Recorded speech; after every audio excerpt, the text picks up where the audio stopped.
माँ माँ हम जैसन जैसन कहत बानी बस हमारा हाँ में हाँ मिलात चाहिए। आरुषि माँ आप अचानक आ गई नहीं, हम आपके फोन करे वाला रहनी। ई हमार माँ बानी साहब।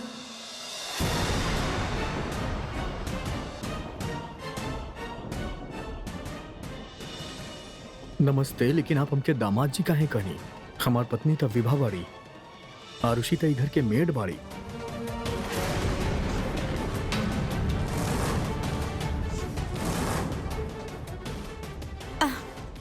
ओ का बाना, ई हमरा के बिल्कुल बेटी के तरह माने नी, है ना?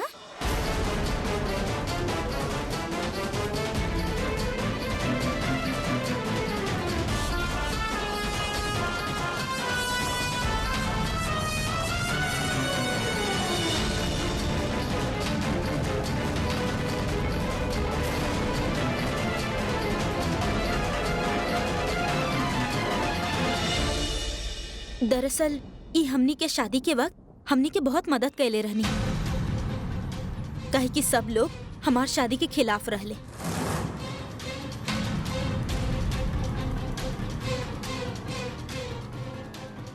Thank you. आप आई प्लीज, आई। हम अपन कमरा में जाता नहीं।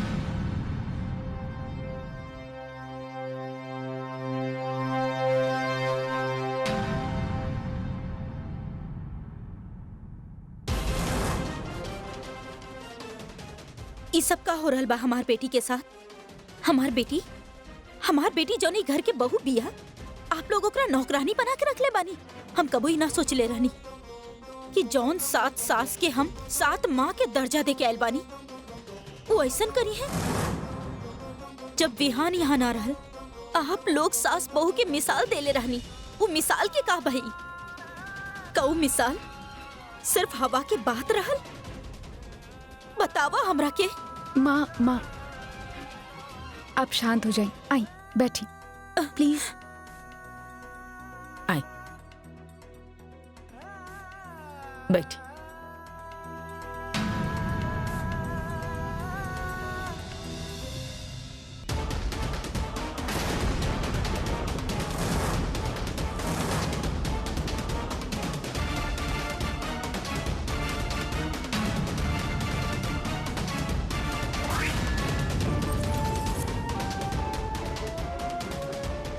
इली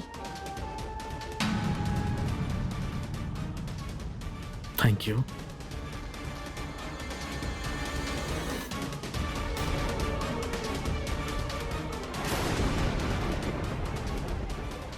हम जरा अभी आई नहीं। पुराना बात याद दिलावे से विहान बहुत परेशान हो जाले। अब विहान के परेशान कई के हमने ये सच्चाई कैसे बताई थी कि आरुषि नौकरानी ना हमनी के बहू बिया। और कस्तूरी बहन, आपके काला केला हमने के सब जौन हो रहल बा अच्छा लग रहल बा? हमरा के माफ कर दी आप लोग। हम ऐसे ही आप लोगन के भला बुरा कह देनी। दरअसल हम अपन आरुषि के नौकरानी के रूप में देख के कैसे बर्दाश्त करती। आप माफी मत मांगी बहन जी। अगर हम सब भी आपके जगह पे होके तो शायद हम भी यही करे। अब हमनी के इंतजार बा वो दिन के जब आरुषि फिर से विहान के दिल जीत ली ही। तब हम सब मिल के वो विभा नाम के चुड़ैल के घर से धक्का मार के बाहर निकाल दे। देख ली हाँ? हमरा वो दिन के इंतजार रही। वो दिन जरूर आई कस्तूरी जी। हमके अपन भगवान पे आस्था बा और अपन बहू पे पूरा भरोसा बा। जल्द ही सब ठीक होगी। जी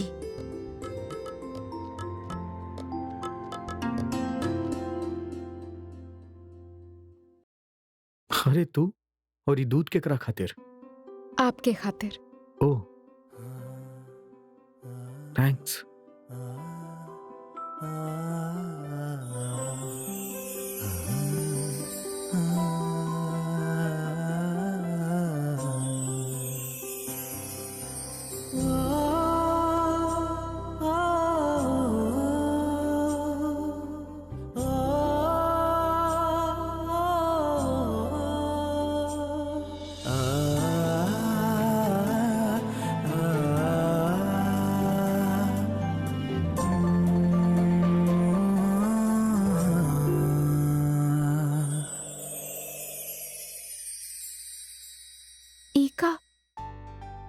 आप तो पूरा पीला ही ना। बस अब और मन नहीं है। मन नाबा पर आपके सेहत खातिर अच्छा बाना, नींद भी अच्छा आई। विवाह के होत भइल हमके नींद के कबो प्रॉब्लम भइल ही ना। वो हमार रूटीन के, हमार दवाई के बहुत अच्छा से ख्याल रखेली। दवाई?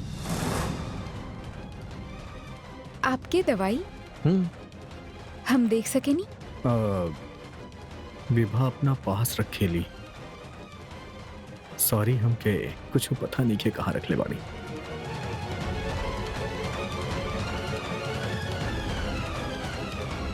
कहोगे इला। Thank you.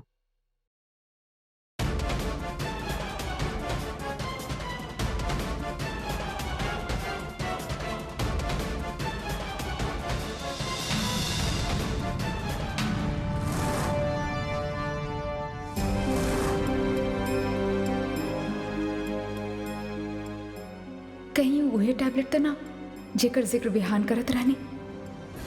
हमके ही टैबलेट उठा लेवे के चाही ताकि हम केमिस्ट के पास जाके पता कर सकें कि आखिर विभा जे दवाई दे रहल बिया कहीं वो नुकसानदायक तो ना। काहे कि जब भी बिहानी टैबलेट खा ले सो जाए।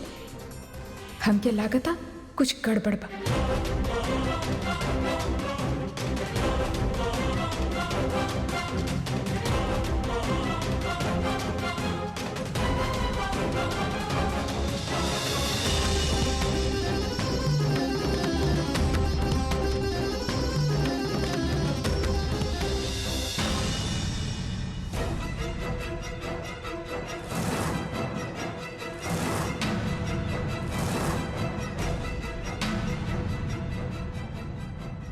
हो गइल जौन काम करे आयल रहलू? थैंक गॉड एकरा कुछ पता न चले। अब जा।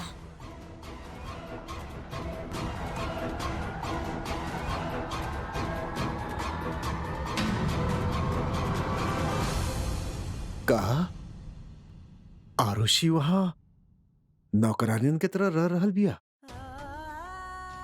हे भगवान, तू हमार पोटी के नसीब में इतना दुख काहे लिखले बड़ा। ओकरा के जिंदगी में कभी कोनो सुख ना मिलल। पहले पिता की वजह से ओकरा के दुख उठावे के पड़ल, फिर भाई की वजह से, और अब ससुराल में। भगवान हमार पोती पर कुछ तो रहम करा। हमके तो लग रहल बा हमनी के विभाग के खिलाफ पुलिस कंप्लेन कर देवे के चाहिए। कैसन बेकार की बात कर रहल बाड़ू जानवी तू? काहे माँ? अरे विवाह के खिलाफ पुलिस में शिकायत तो वो लोग भी कर सकेले, बाकी विहान के तबीयत के ध्यान में रखते वो लोग चुप बाड़े। ऐसन में पुलिस में शिकायत करे से विहान की तबीयत पर बुरा असर पड़ सकेला। और डॉक्टर मना कैले बाड़े कि कोनो भी ऐसन बात ना करे के बाद जेकरा से विहान के दिमाग पर जोर पड़े। भगवान से हमार इहे प्रार्थना बा कि विहान के याददाश्त जल्द से जल्द वापस आ जाए। माँ, आप बिल्कुल परेशान मत हुई, सब ठीक हो जाए। हमके पूरा भरोसा बा कि आरुषि दीदी और उनका सासू माँ विहान जीजू की अपन जिंदगी में वापस जरूर ले आई हैं। आप टेंशन मत लें।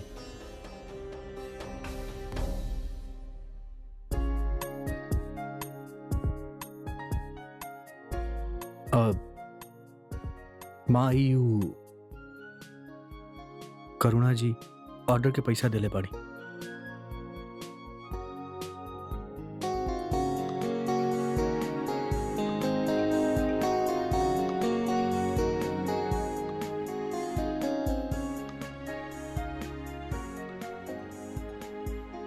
अरे इत ज्यादा बा। ऑर्डर तो सिर्फ 10,000 रुपया के रहे, बाकी इत 15 बा।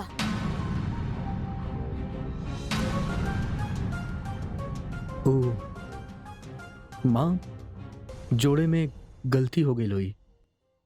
गलती हो गई होगी? करुणा जी से आज तक ऐसन गलती कबो ना भइल, तब फिर आज ऐसन गलती कैसे? अरे माँ, वो आप उनसे पूछ लिया, हमके कैसे पता हुई?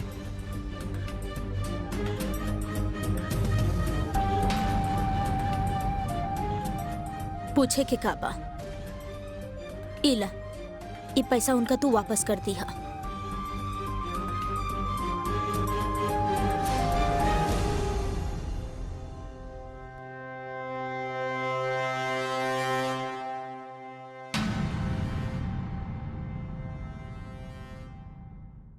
का हो गइल? ओ तोरे कॉलर पे लिपस्टिक लगल बा।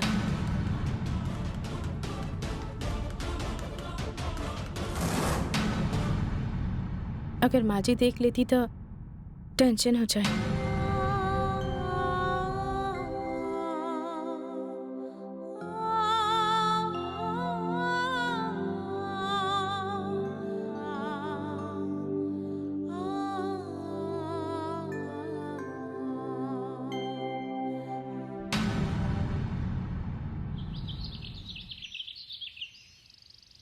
ये सब का बा? तू का करे जा रहल बाड़ू? सफाई। सफाई? विहान के कमरा के सफाई। दादी माँ, एक्चुअली हमके विहान के कमरा में कुछ काम बा, बहुत जरूरी बा, ये खातिर जाए के बा। सुनी, हम अंदर जा रहल बानी, बस इतना ध्यान रखिए कि विभा ना आ जाए। अगर वो आइल त ओकरा इहे रोक ली, ओके?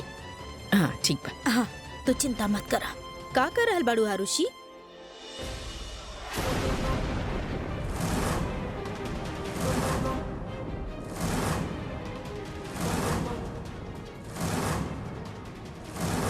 कमरा के सफाई करे के बा।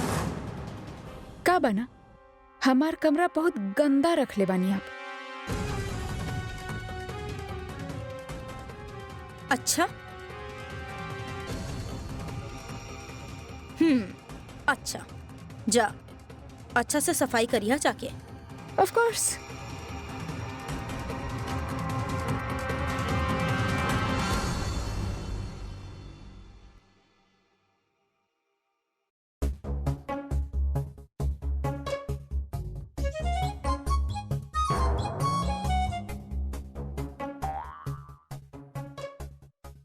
चला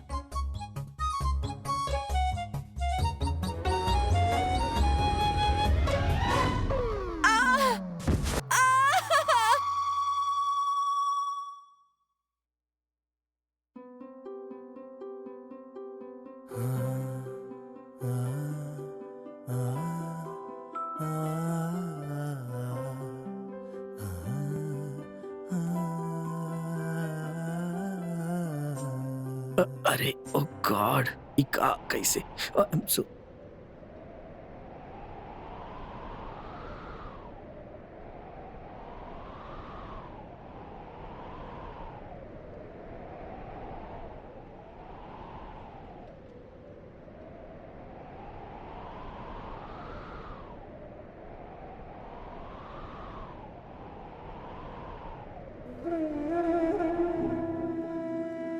सॉरी, हम सफाई करे आयल रहनी, देखनी कि आपके सर शर्ट में अटकल बा तो हम।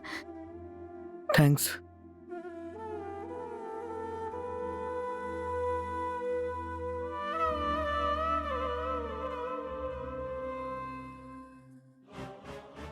एकरा पहले केहू आ जाए, हम क्यों टेबलेट ढूंढे के होगी। अरे अरे का अरे का हो गई? अरे कैसे हो गई? कैसे? जमीन पे का करल बाड़ी? वही तो, अरे एकरा जमीन पे बैठे में अच्छा लागत होई। हमरा के पता बा ये सब कुछ वो आरुषि कैले बाड़ी। वो जानबूझ के एजा पानी गिरेली ताकि हम गिर जाई।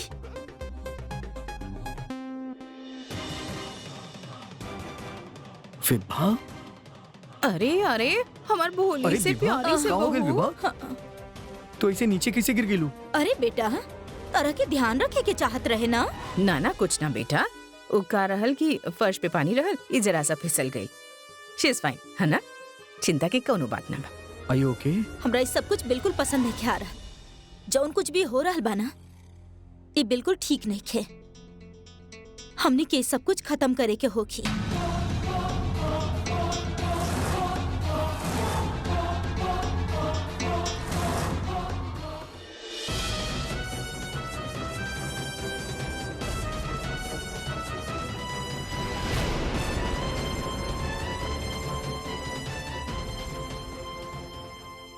आरुषि के 8वां महीना चल रहल बा और ऐसन में ओकरा से पूरा घर के साफ सफाई करवावल ई ठीक नइखे, है ना विहान जी?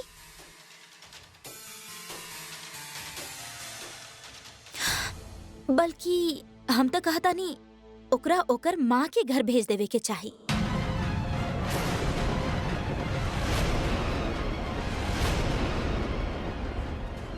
ऐसन वक्त में बच्चा और माँ दोनों के एहतियात बरते के होखेला। आरुषि के काम के ना आराम की जरूरत बा। और हाँ, वो ये घर के नौकरानी बाड़ी तका भइल हमने ओकरा के जितना छुट्टी भइल बा ओकर पूरा पेमेंट दे। बस वो आराम करे, ओकरा कोनो तकलीफ ना होखे हो चाचा के। अरे वाह विभा, हमके अच्छा लागल कि तरह आरुषि के इतना ख्याल बा।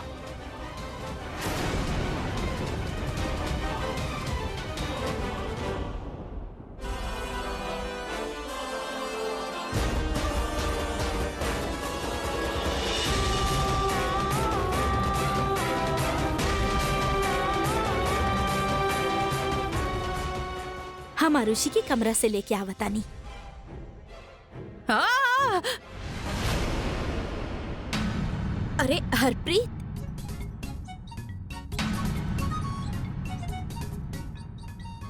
का भइल चाची माँ? कबल पता ना बहू, ओ हम भूल गई नहीं, लेकिन हम चिल्लाई नहीं तो कुछ तो भइल होगी ना बाना माँ। हाँ हाँ हाँ, हाँ, कौनो बात नहीं है। हम आरुषि के लेके आवतानी, तब तक आप सोच ली।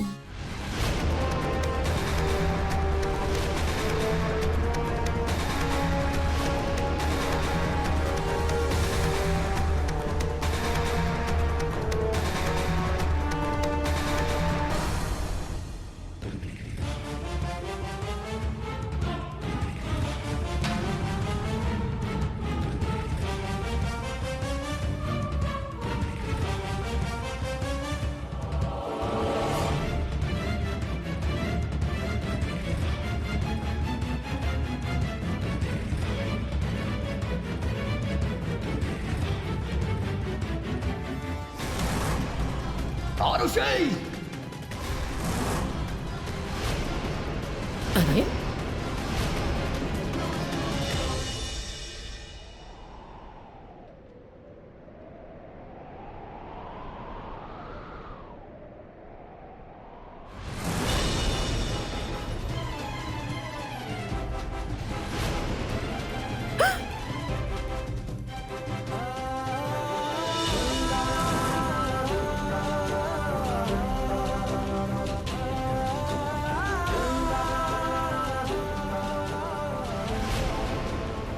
विहान जी,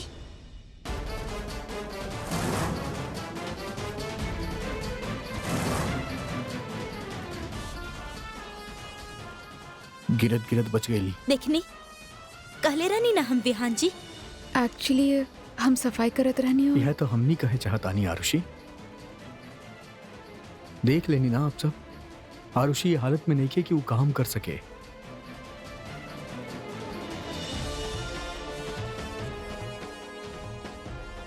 फैसला हो गया बा, आरुषि अपना घरे जाता रही अभी यही वक्त।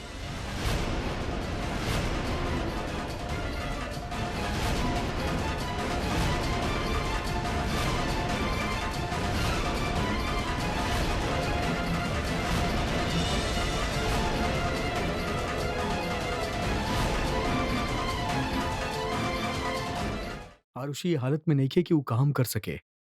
फैसला हो गया बा, आरुषि अपना घरे जाता रही अभी यही वक्त।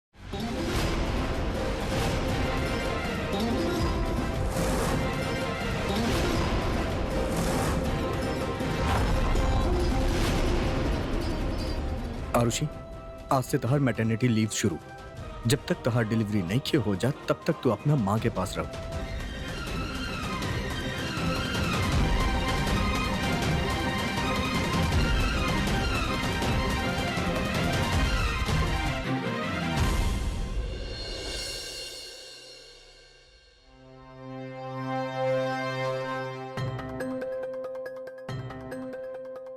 हमके पता रहल कि तू वापस जरूर आएबा।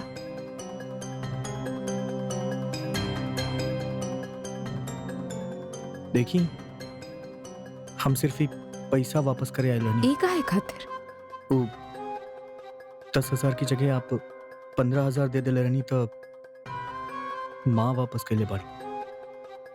ई एक्स्ट्रा 5,000 तहरा खातिर रहा।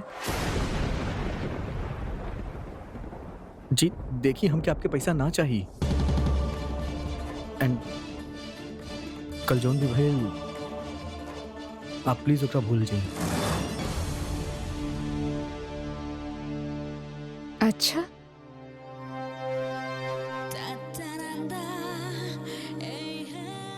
कल जे भाई का तू ओकरा भूल सकेला?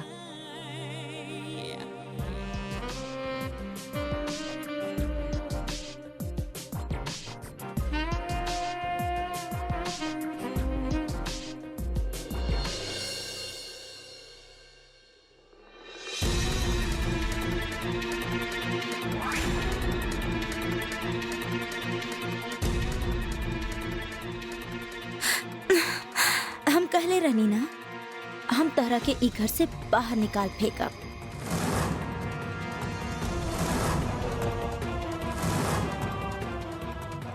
देख लो, हम जीत गए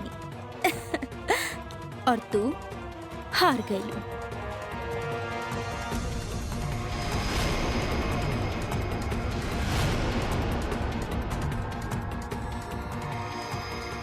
एक मिनट,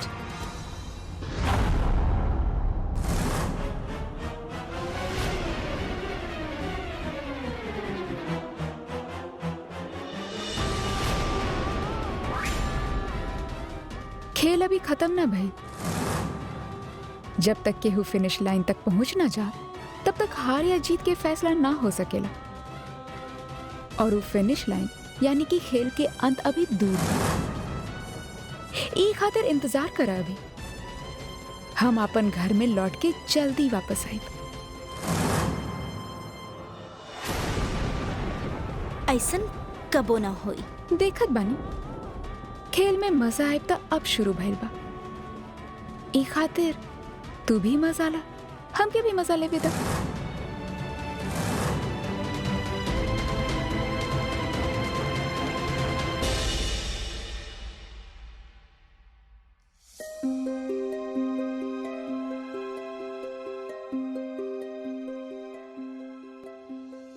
विभा ना जानतिया कि हम ही टैबलेट के हासिल कर ले बानी। अब हमके ई टैबलेट के बारे में पता करे के बा, लेकिन ओकरा से पहले हमके इस सिचुएशन के कंट्रोल करे के होखी। हम यहाँ से ना जा सकेनी। आरुषि,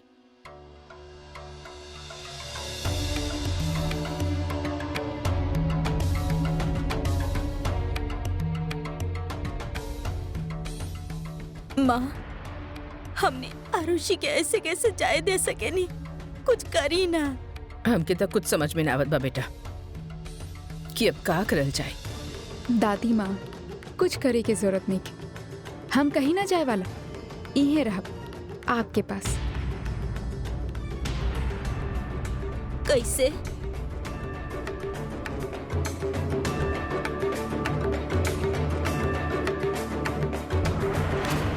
आरुषि बेटा, संभाल के।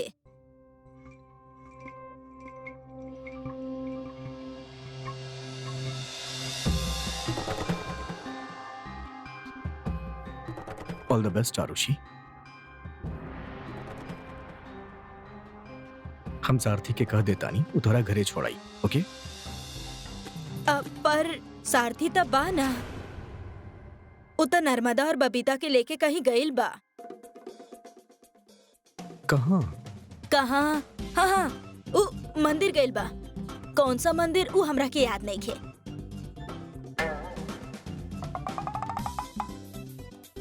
आरुषि के छोड़े के जाई? अब बेटा तू जाए, लेके छोड़ आई ना।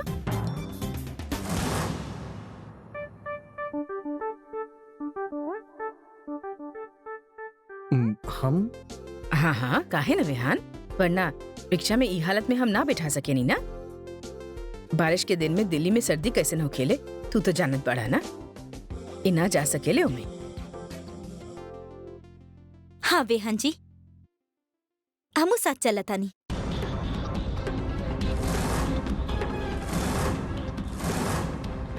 वापसी पर कोनो कैफेटेरिया में कॉफी पी ले या फिर मूवी देखाई। तू कैसे जा सकेलू? बहू,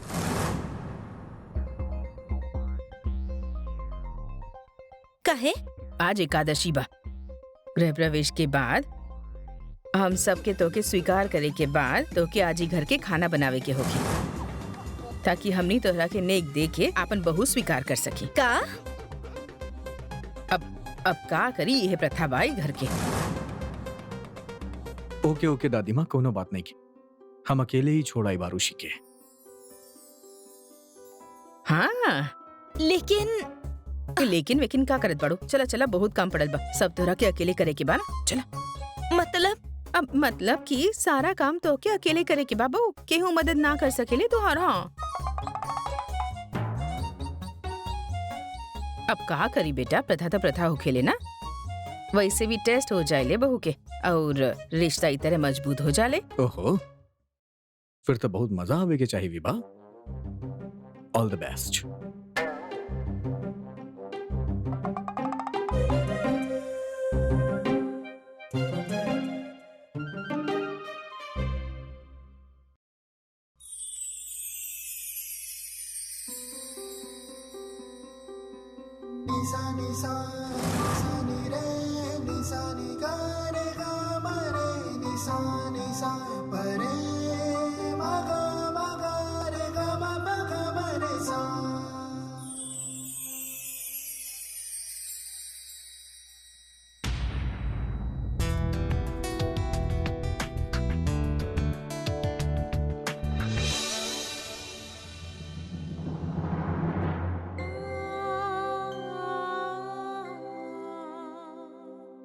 बेटा ध्यान रखिए आपन। हाँ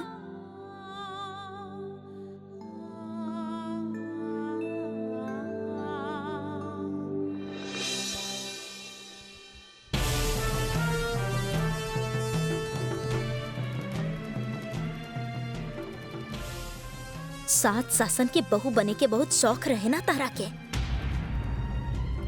अब देखिए, हाँ, सात सासन के बहू बने के असली मतलब का होखेला।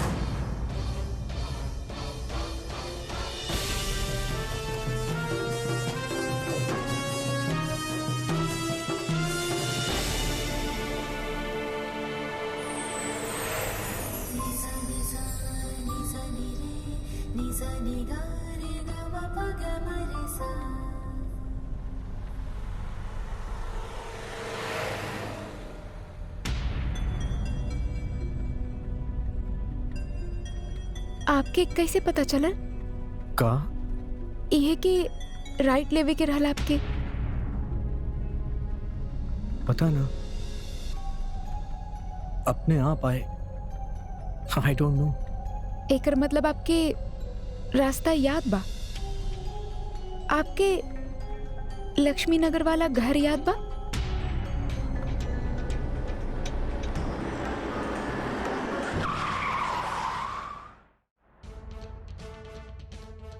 लक्ष्मी नगर वाला घर, वहां भी हमने के कोनो घर बा? हाँ विहान, वहां भी हमनी के घर बा।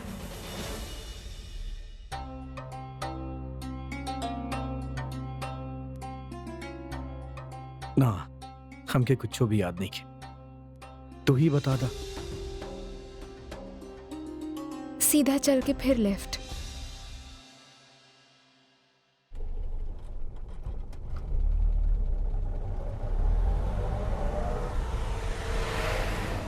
थैंक यू भगवान, आप हमके इशारे से बता देला कि हमके का करे के बा। विहान, ये बहुत बड़ा शुरुआत बा। तरह के कुछ याद आई और वो भी अपना आप बिल्कुल नेचुरली। तो बस अब हमके कुछ ऐसे काम करे के होगी, तहरे इर्द गिर्द करावे के होगी, जे तहर जिंदगी के नेचुरल हिस्सा होखत रहल। फिर वो दिन दूर नहीं के जब तारा के सब कुछ याद आ जाए। तू ये अंधेरा से बाहर आ जाइबा और वो 2 कौड़ी के विवाह के हमनी के जिंदगी से बाहर फेंक देबा।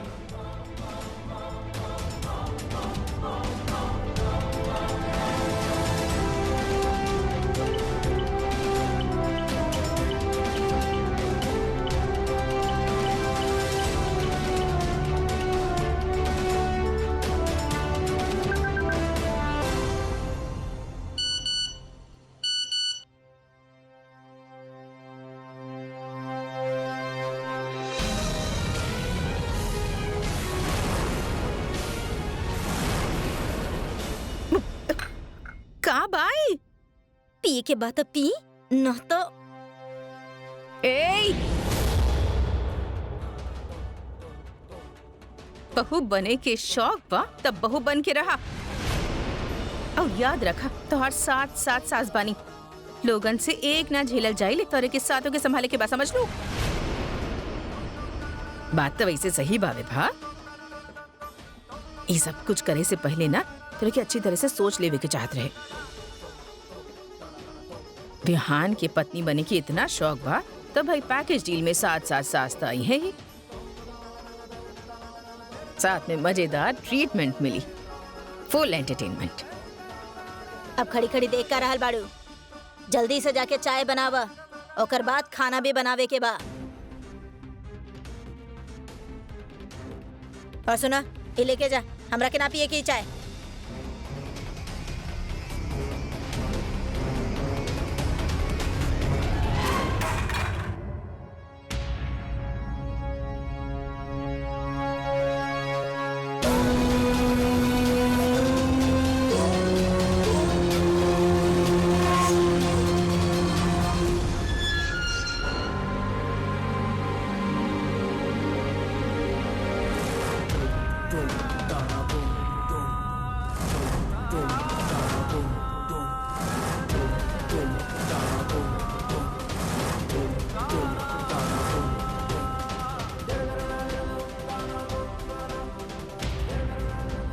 संभाल के लईकी, अगर हमार हाथ उठ गई तो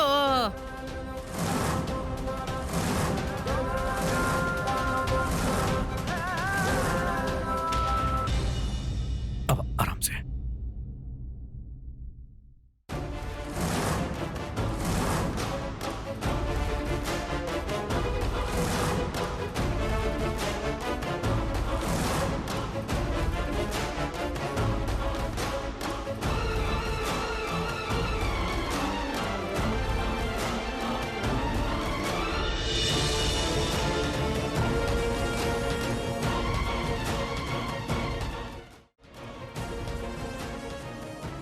ई हमार दादाजी बाड़े। नमस्ते। जियत रहा बेटा। माँ के तो आप जानत बड़ा। नमस्ते। ई हमार भाभी बानी।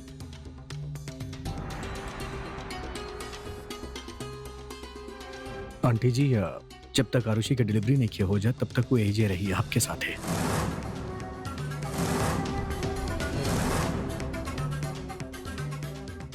आठवां महीना में एगो औरत के अपन माँ के देखभाल की जरूरत हो खेला, यही खातिर हम एकरा आपके पास ले आईनी। वैसे भी एकर अभी काम करे के हालत नहीं है। ऐसन हालत में अपन घर से बेहतर देखभाल कहाँ हो सकेला।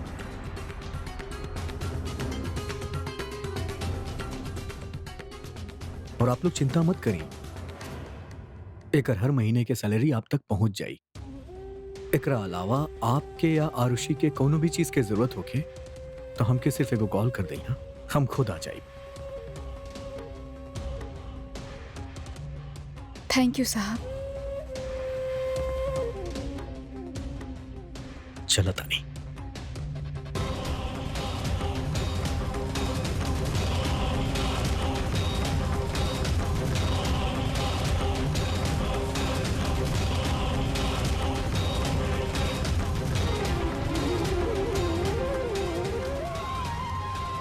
माँ, हम जैसन कहले रहनी वैसन करी जल्दी।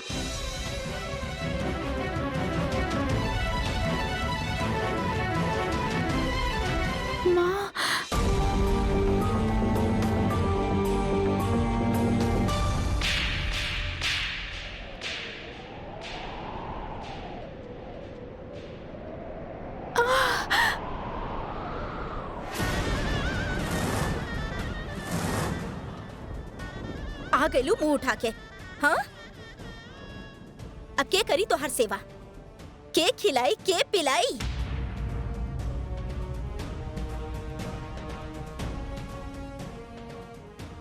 आ गईली महारानी बन के हमार सर पे बोझ बने खातिर। तू ही कोनो गलती कैले होकबू जे उ तारा के घर से बाहर निकालते हले, वरना उ भला लोग तारा घर से काहे बाहर निकालते। हाँ, अभी मत समझिया कि एजा महारानी बन के रहबू, काम करे के पड़ी।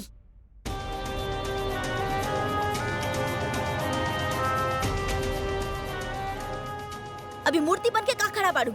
हाँ, चल जा काम करा।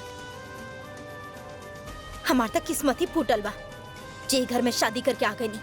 एगो तो सौतेली बेटी, ऊपर से होकर पेट में पल रहल बच्चा के भी बोझ उठावे के पड़ी।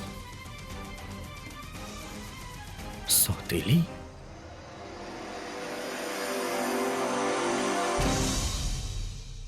कुछ बोलबू भी कि दी एगो।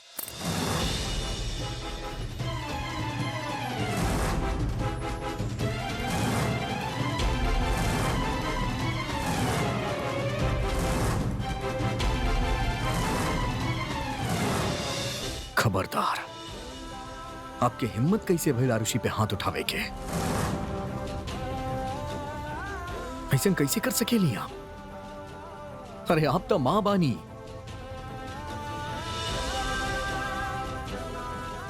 हैरान बानी हम ही देख के, एगो औरत दूसर औरत के साथे ऐसा बर्ताव कैसे कर सकेली, वो भी जब वो प्रेग्नेंट बाड़ी।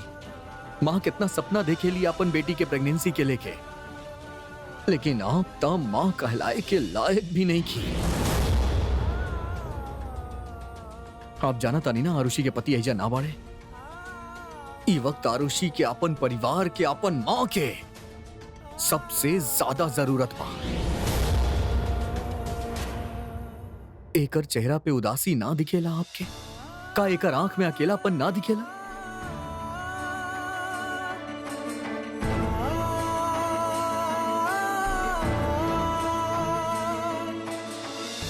बेभा अपन हद में रहा। खबरदार जे दोबारा ऐसा हरकत कैलू तो। आप लोग बहुत बड़ गलती कर रहल बानी। आरुषि दहशत से चल गई और अब हम ही आपके बहू बान, समझ लो आप। वो कबो वापस ना आवे वाली, हमेशा हमेशा खातिर चल गई। ये बात समझ ली आप लोग। सुना, तू अभी हमनी के आरुषि बहू के जाने लू ना। वो इतना जल्दी हार माने वालन में से नहीं थी। देखिए हाँ, वो बहुत जल्दी वापस आ जाए।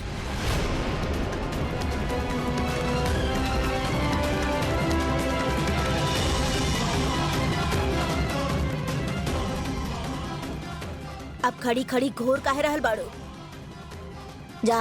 जाके खाना बनावा जल्दी।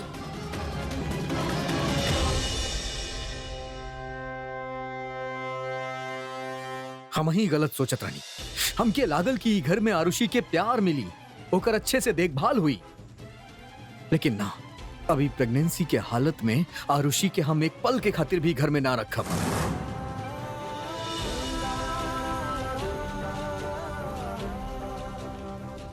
ले जाता नहीं हम एकरा वापस। चला हमरा साथे। सही कह रहल बानी। हाँ, आप एकरा के ले जाइए अपना साथ।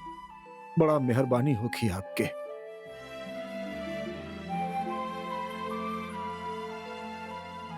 चला आरुषि, चला।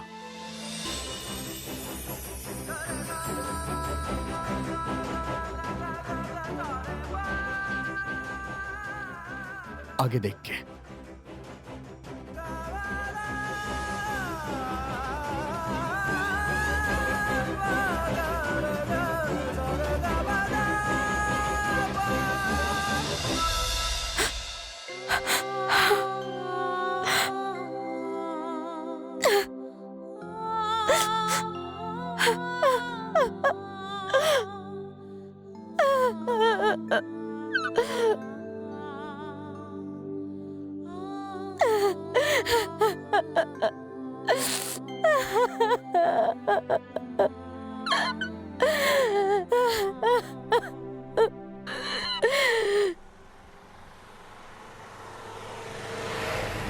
उनकर शक्ल देख के ऐसा बिल्कुल ना लागल कि वो ऐसा कर सकेली। हमके अब भी यकीन नहीं किया होत कि वो तोहरा साथे ऐसा कैली। I mean for God sake, एगो माँ अपन बेटी के साथे ऐसा कैसे कर सकेली? पता बा हमके अब भी लागत बा कि वो ऐसा ना रहली, वो ऐसा ना रहल हुई है। का वो पहले से ही ऐसा बाड़ी? सही कहनी आप, वो पहले ऐसा ना रहनी, वक्त के साथ ऐसा बन गई बाड़ी।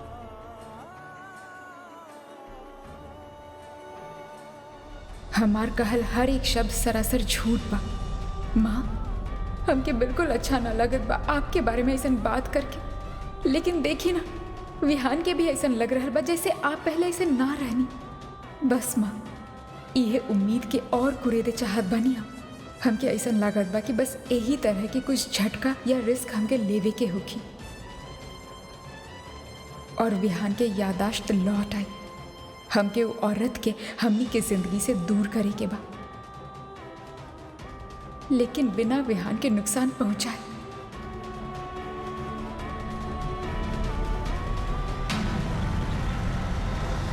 यहाँ गाड़ी रोकिए प्लीज। का हो गई? ओ, कुछ दवाई खरीदे के रहल। हाँ तो तू रुका ना, हम लेके आवत नहीं, तू एजे रुका। ना ना, हम ले आइब ना। आप काहे तकलीफ कर रहल बनी? आप पहले ही हमरा खातिर इतना कुछ कैले बाड़े, हम ले आइब। का मजाक बा, हम भी इ लोग के सबक सिखा के ही रहब। आरुषि के तो हम घर से निकाल देनी। देखा तानी कितना देर और इतरावेली। नेग लेके बहु मनवा की ही सांस ले।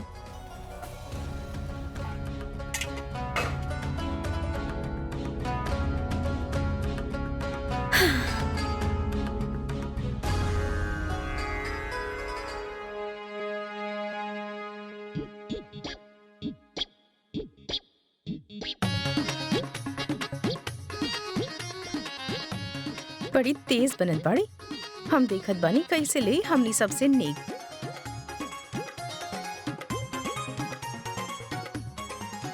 फेभा रानी, अब पता चली साथ साथ सास से पंगा लेवे के नतीजा।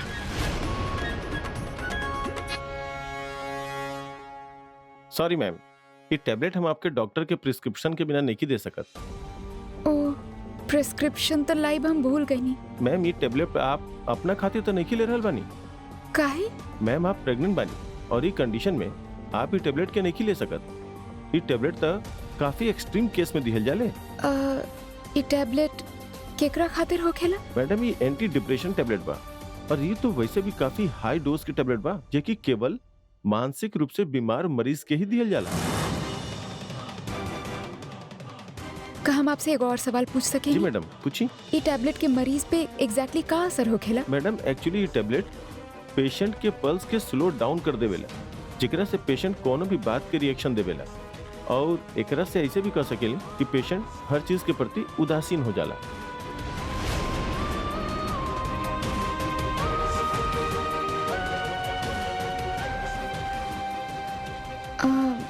ये टैबलेट के कोनो साइड इफेक्ट होखेला या? मैडम, अगर ऐसा कोनो नॉर्मल इंसानी टैबलेट के लिए तो तुरंत कुछ ना होगी, लेकिन हाँ, अगर कंटिन्यू टैबलेट के लिए तो कर सोचे समझे की शक्ति कम हो जाएगी। अगर ये टैबलेट केहू ऐसे इंसान के दिहल जाए जेकर याददाश्त ऑलरेडी कमजोर होखे तो? मैम, ऐसा केहू व्यक्ति के अगर ये टैबलेट दिहल जाए तो वो अपन पुराना बात कबो याद ना कर सकेला। तो यही खातिर वो विभा ये टैबलेट हमार बिहान के दे रहल बिया, ताकि अगर वो कुछ याद करे की कोशिश करे तो ओकर दिमाग काम ना कर पाए। मैडम, का हम जान सकिले कि टैबलेट केकरा के दिहल जा रहल बा? काहे कि इतना स्ट्रॉन्ग डोज तो क्रोनिक मेंटली चैलेंज पेशेंट के ही दिहल जाले, जेकरा से वो कंट्रोल में रह सके।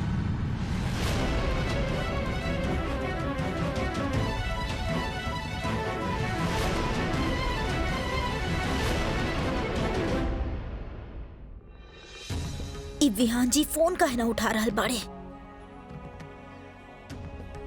लोगन चाहे जितना मर्जी चाल चल ले, हाँ, जब तक हम विहान जी के टैबलेट देते रह, ये लोग हमरा से कबो ना जीत सकेले। कुछ जल रहल बा का? हाँ, कुछ तो चल रहा बा। हाँ, और बहुते चल रहा बा।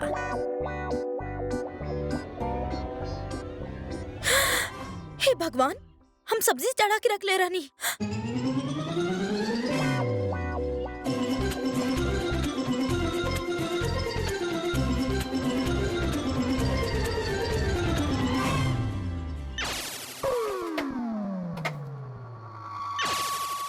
का भइल विभा? का भइल? कुछ जल गईल? सारा खाना जल गई। पर हम तो गैस कम करके गए रहनी है। अब बहाना बनावे के का फायदा? जब बिहू आई ना तो ओकरा दी है सफाई।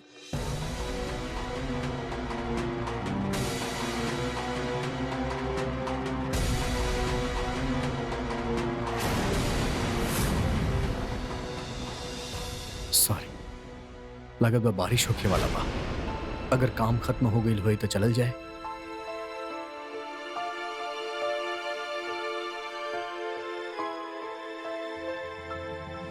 विवाह के होत हमके नींद के प्रॉब्लम कभी भइल ही ना। हमार रूटीन के, हमार दवाई के बहुत अच्छे से ख्याल रखे ली। मैम, ऐसा कोनो व्यक्ति की टैबलेट दिहल जाए तू अपन पुराना बात कबो याद नहीं के कर सकत। विवाह ऐसा कैसे कर सकेली? वही मेडिसिन के इस्तेमाल से हमारे विहान के अस्तित्व पे हमला कैले बाड़ी। ओकर अस्तित्व खत्म करे के चाहत बिया। हम ओकरा ना छोड़, कबो ना छोड़। 1 मिनट।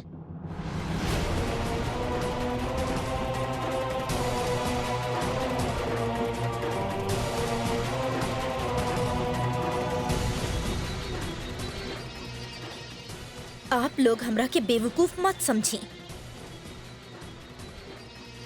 हमरा के पता बा कि आप लोगन में से केहू एक के हरकत बा। आप जानबूझ के हमार बनाइल खाना जला देहनी। हम ई आप लोगन के साफ कर दे कि हम यहाँ से कहीं ना जाए वाली। और अगर आप अपन हरकत से बाज ना आईनी तो जैसन आज आरुषि के घर से बाहर निकाल फेंकले बानी, एक एक करके आप सबके ई घर से बाहर निकलवा दे।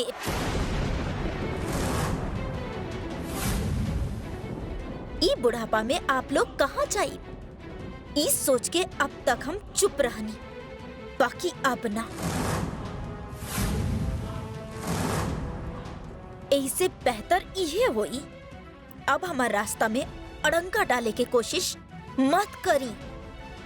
समझ गए नहीं आप लोगन?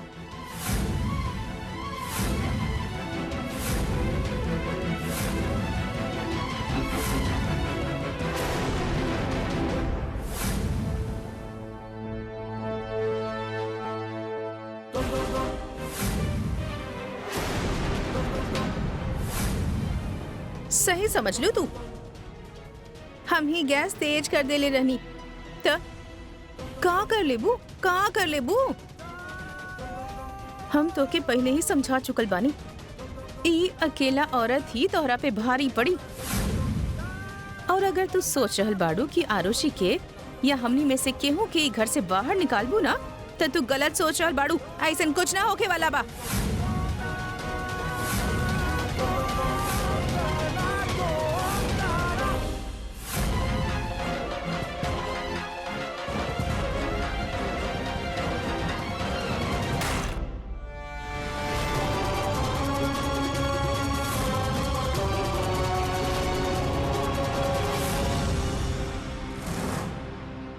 हिम्मत कैसे पहले हमार सब्जी चलावे के?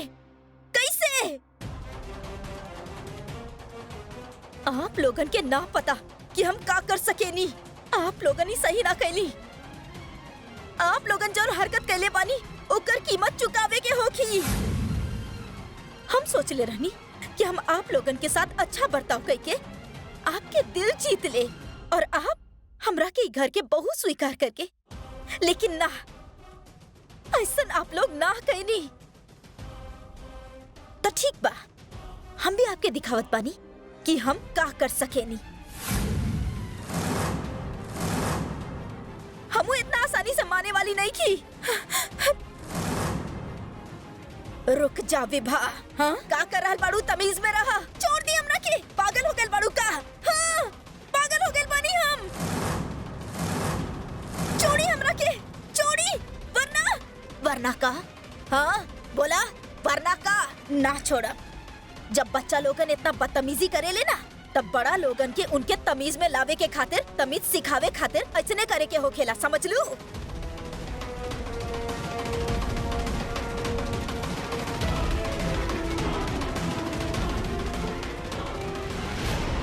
दीदी, विभा,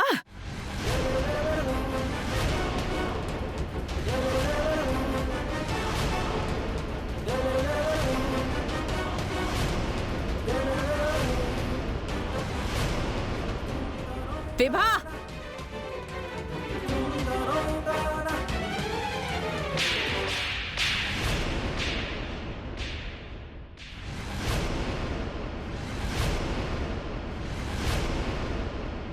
चाची माँ,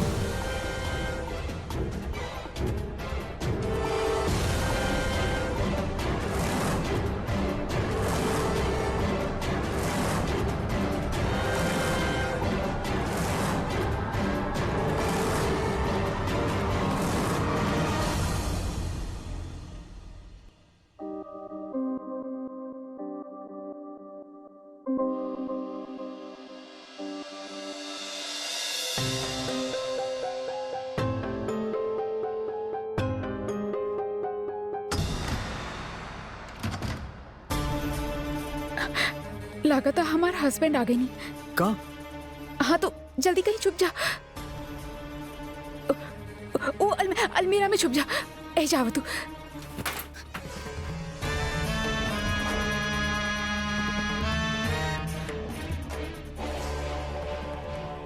का करत रहलू तू अभी ले हमार काम ना कैलू, एक छोट सा काम ना कैलू। ना हम तो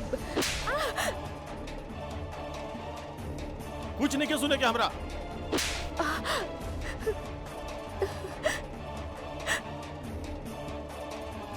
हे भगवान, ये कहाँ फंस गई नहीं हम?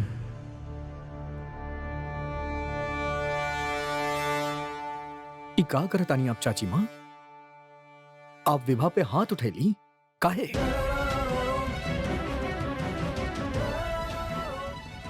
आप मार कैसे सकेली विभा के? हमरा के माफ कर दी विहान जी, हम खाना ना बना पानी। ऐसे ही लोग हमरा से नाराज पड़े, हमरा के पीटत रहले।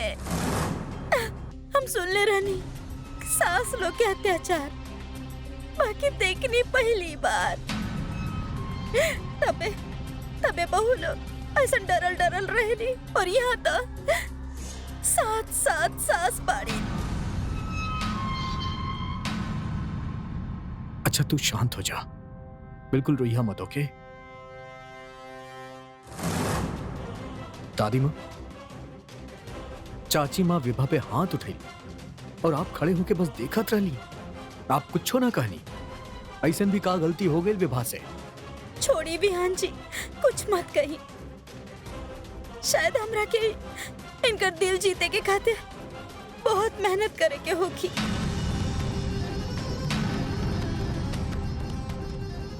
सुन लेनी आप लोग, इतना कुछ होके के बावजूद ही आप सबके दिल जीते चाहता है, ये उम्मीद ना रहे हम कि आप सबसे। और आज एक बात हम बहुत क्लियर कर देवे चाहता नहीं, अगर आइंदा से ही घर में ऐसा कोनो भी हरकत भइल तो हम विभाग के साथे हमेशा हमेशा खातिर ये घर छोड़ के चला जाए। विहान,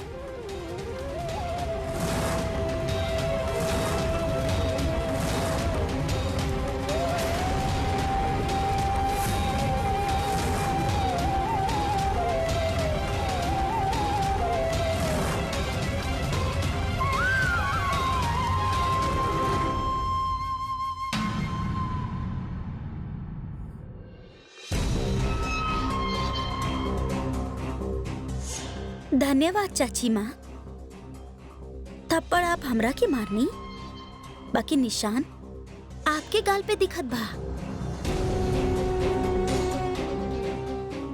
आइंदा ऐसन बेवकूफी करे के कोशिश कबो मत करिहा।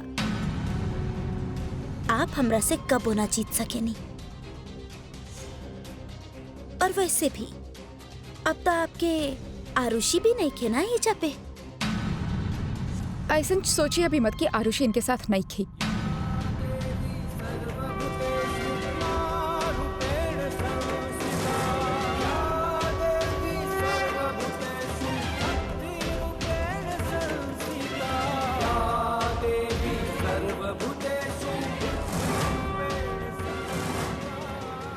आरुषि अपन सातों माँ के साथ हमेशा रही।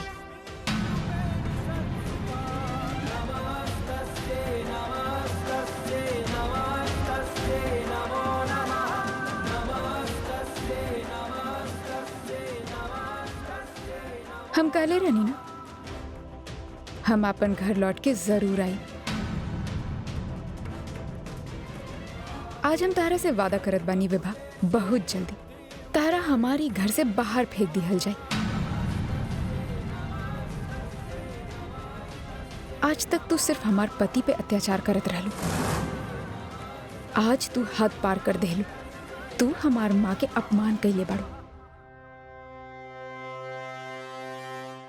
बहू बानी हम उनकर, अपन सास के अपमान हरगिज बर्दाश्त ना करब।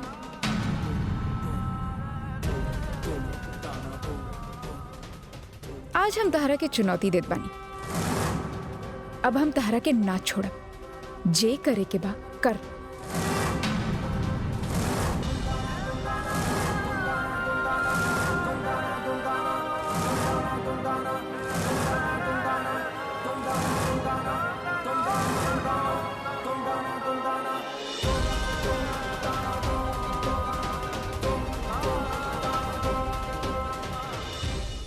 देखा, सबसे पहले तो हमने के ही पता लगावे के होखी कि विभाई टैबलेट्स रखेले कहाँ। अरे वो बहुत बदमाश लड़की बाड़ी, कोनो ऐसन सेफ जगह पे रखले होगी जहाँ हमनी आसानी से ढूंढ ना पाई। सेफ? हमार वार्डरोब में वो सेफ बा, कहीं उनमें तो ना रखत होगी। हाँ हो सकेले, लेकिन फिर वो सेफ के चाबी तो उसके पास रही ना, वो कैसे हासिल करबू तू? माँ हम तो कहत बानी कि पुलिस में होकर कंप्लेन करा देत बानी। वो चुड़ैल के सलाखों के पीछे पहुंचा देत बानी, वो हमार विहान के नुकसान पहुंचावत बा। ना चाची माँ, वो विहान के और नुकसान ना पहुंचा पाई। हम ऐसा होके ना दे। मतलब?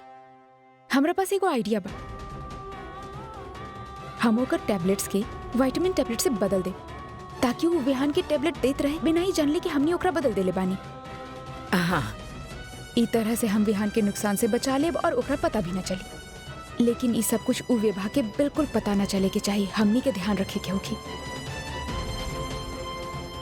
सबसे पहले हमरा के उस सेफ के चाबी हासिल करे के होगी, ताकि हम ई पता लगे सकी कि टैबलेट उस सेफ में बा या कहीं और।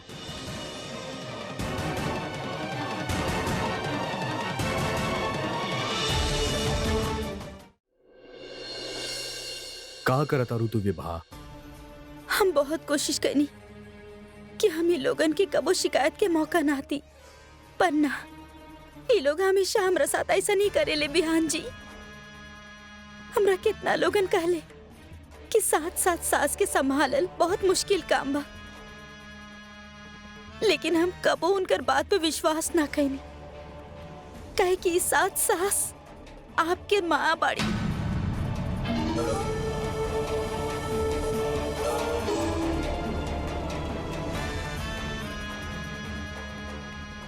हम आपके कुछ ना कहब, आप यहाँ रहे चाहता नहीं तर रही। हम आपके माँ लोग से अलग ना करे चाहे नहीं। अब हमरा खातिर रह जा रहल बहुत मुश्किल होखत बा।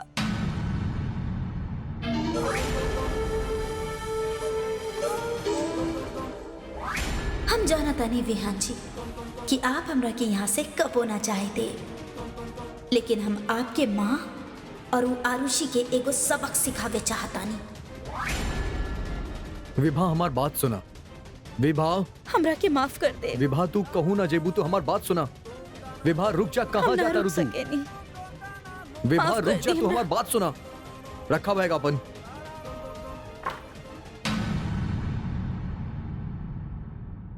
विहान जी, हम आपके सामने हाथ जोड़त बानी, हमरा के मत रोकी। हम ना रह पाई। आप रही अपन मालो के साथ। हमरा के बिल्कुल बुरा ना लगी कि आप अपन मालो के साथ रहा तानी, पर हमें को बेटा के उनके मालोक से अलग ना कर सकेनी। और इनका तो ऐसे ही लगेला कि हम आपके इनका से छीने आयल बानी। मत रोकी विहान जी, हम ना रह पाई। ये सब का होखत बावी हूँ? आप खुदे देख लें दादी माँ, ई जौन कुछ भी भइल बना ओकरा वजह से विभा खुदे घर छोड़ के जाए चाहता रही।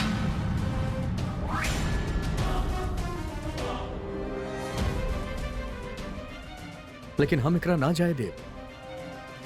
काहे कि अगर जाए के होई तो हम और विभा ई घर से एक साथ जाई।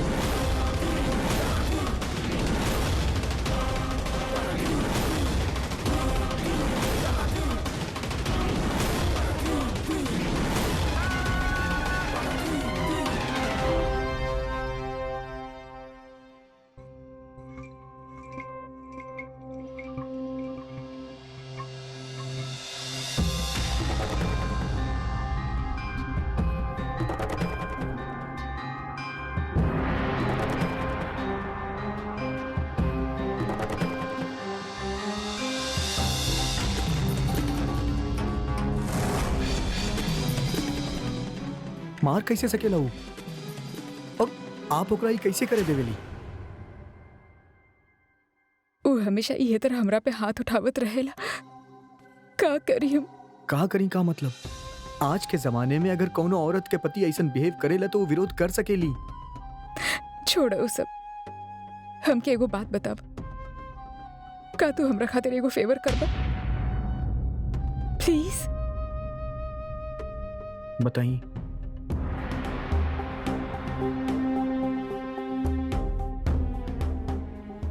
सुना, का तू ई पार्सल ई एड्रेस पे पहुंचा दे बा? लेकिन एमे बा का? हमार हस्बैंड के बिजनेस से रिलेटेड बा।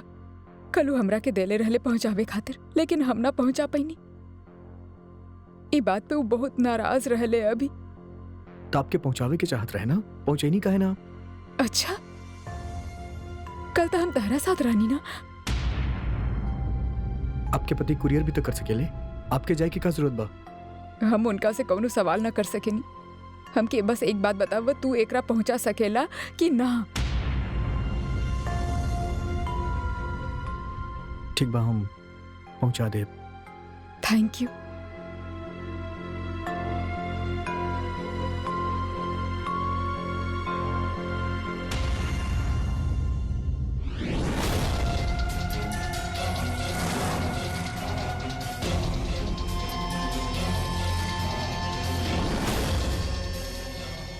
पीछा करो होकर। लेकिन मैडम, अगर वो पैकेट खोल के देख ले तो? ना खोली, और अगर वो खोलस तो ओकरा में ओमे कुछ ना मिली।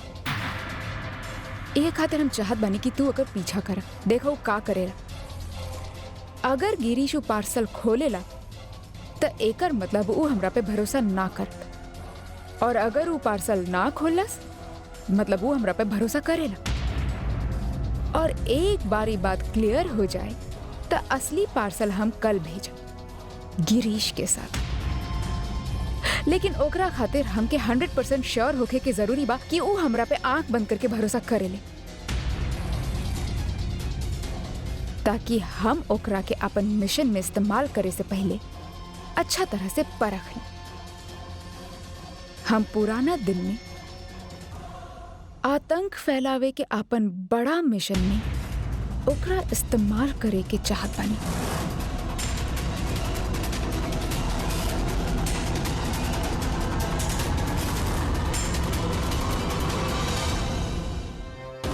ना बेटा, ऐसन बात मत करा बेटा। मानत बानी गलती हो गई, दोबारा ना होगी। प्लीज जाए के बात मत करा।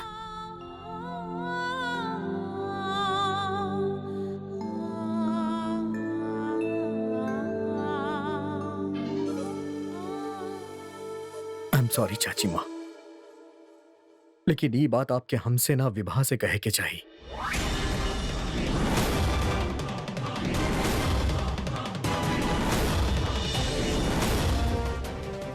अगर कोनो इंसान गलती करेला और ओकरा अपन गलती के एहसास हो जाला तो माफी मांग लेवे के चाहिए।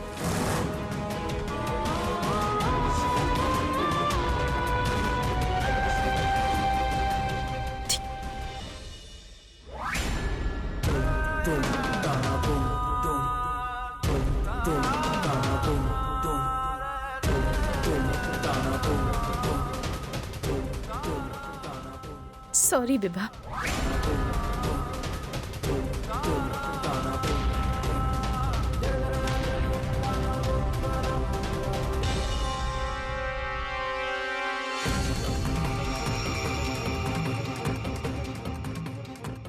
नाना चाची माँ, आप हमरा से बड़ बानी, आप हमरा से माफी मत मांगी। अगर आप लोग इतना ही चाहता नहीं कि हम ऐसा रुक जाएं, तो हम रुक जाता नहीं।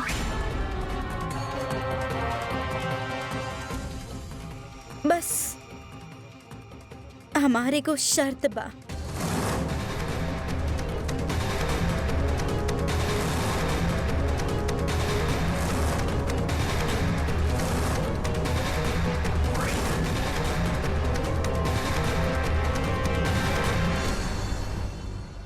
कैसन शर्त? विहान जी, आपकी याद ना, बाकी हम आपके बता देता नहीं। वो कहा बाना, हर माँ आपके खातिर कुछ खास करे खातिर एगो दिन तय कैले रहनी। वो तय कैल वाला दिन पे हर माँ आपके खातिर कुछ न कुछ खास करत रहली। जैसे कि मंगलवार के दिन मिनी माँ खातिर, बुधवार के दिन बुआ माँ के, गुरुवार के दिन नर्मदा माँ के, शुक्रवार के दिन चाची माँ के, शनिवार के दिन दादी माँ के और रविवार के दिन ताई माँ के, और सोमवार के दिन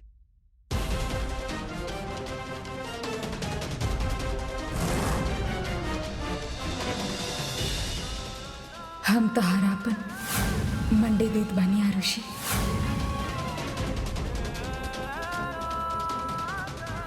सोमवार के दिन मासी माँ के,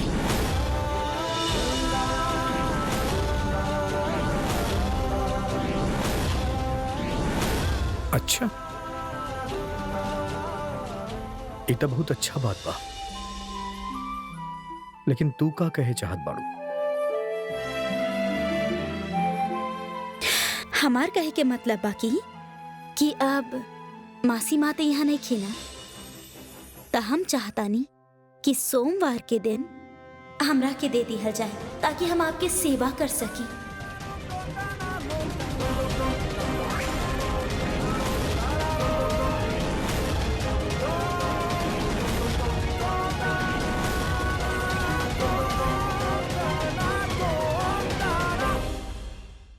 तो हम चाहतानी कि सोमवार के दिन हमरा के दे दिया जाए ताकि हम आपके सेवा कर सकी।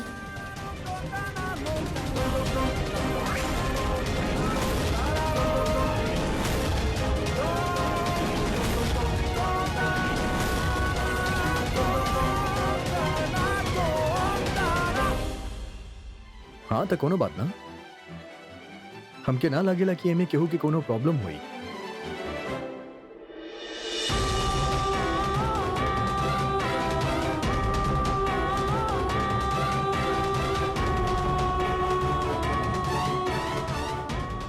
हमके मंजूर बा।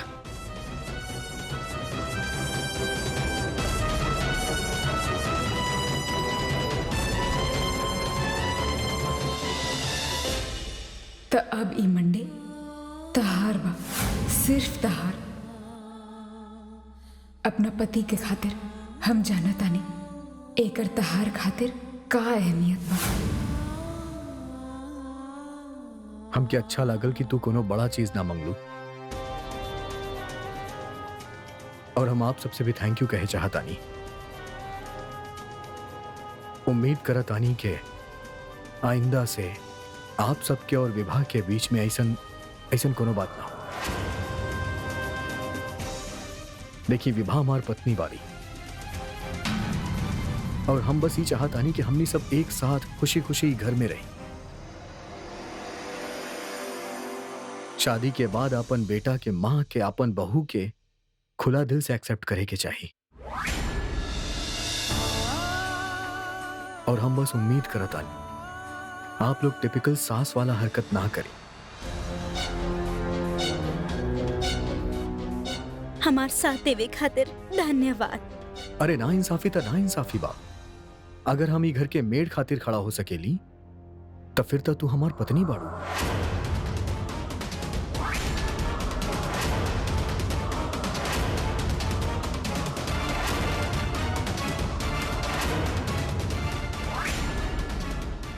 आरुषि के ई घर में हम यही खातिर लेके आई काहे कि ओकर सौतेली माँ ओकरा साथे बहुत बुरा बर्ताव कई। ऐसन ही बुरा बर्ताव हम अपना घर में अलाउ ना कर सकेंगे।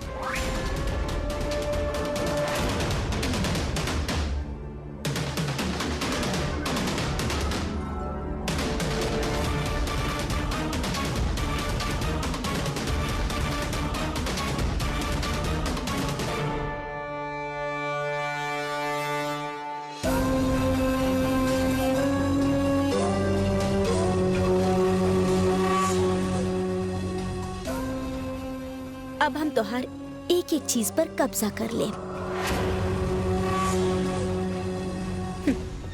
हमरा के पता रहे कि सोमवार के दिन तोहार बा। देख लू, हम ले लेनी, कुछ ना बची तहरा पास।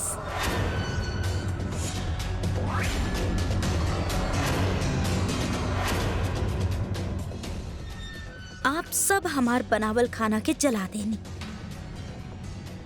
तो फिर ई बा हमार जवाब। अब आप सब आपन आपन काम करी, जैसन ई घर में करत आइल बानी। संभाली ई घर के, हम ई घर के रानी। ई घर में 7 सास बाड़ी और एगो नौकरानी, कुल मिलाए के 8 नौकरानी।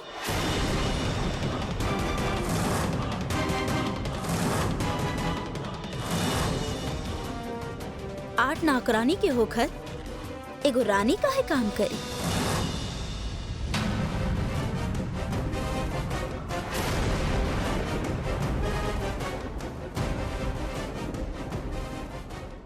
ई तो हमार सेफ की चाबी बा।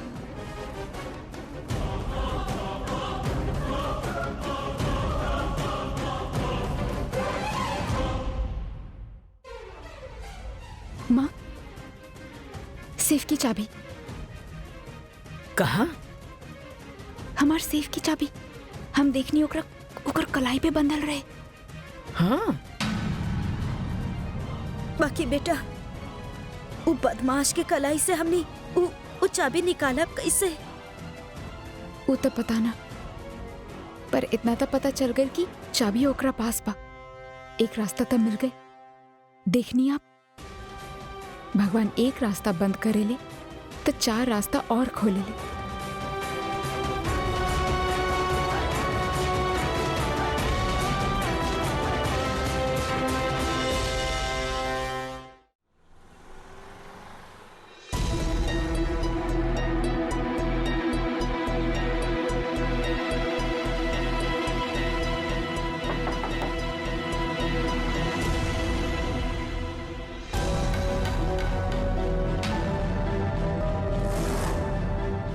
आपके खातिर पार्सल डिलीवर करे आइल बानी। आजा।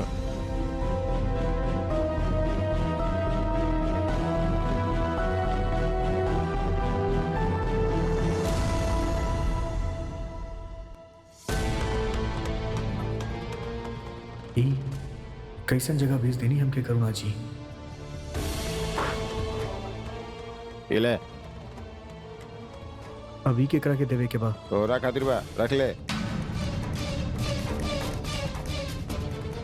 चल जो, अबे निकलना।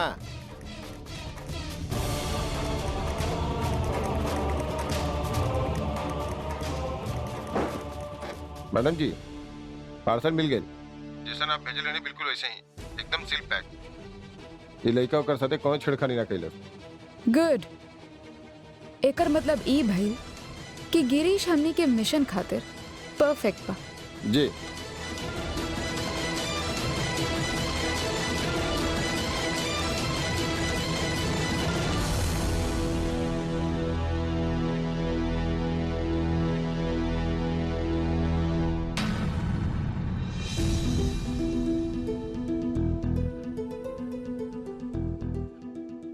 बेटा विभा, आज जे कुछ भी भइल ना वो अच्छा ना भइल। हमसे बहुत बड़ गलती हो गई, माफी मांगत बन।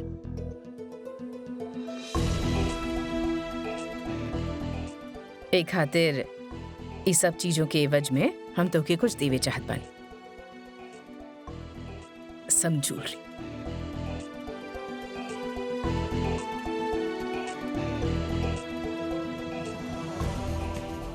माई ज्वेलरी खास तरह खातिर निकल ले बाड़ी। बेटा जे कुछ भी भइल ना, हम सब ओकरे खातिर बहुत शर्मिंदा बानी। और एकरे खातिर हम अपन प्यारी बहू के कुछ देवे चाहत बानी। अच्छी अच्छी से ज्वेलरी।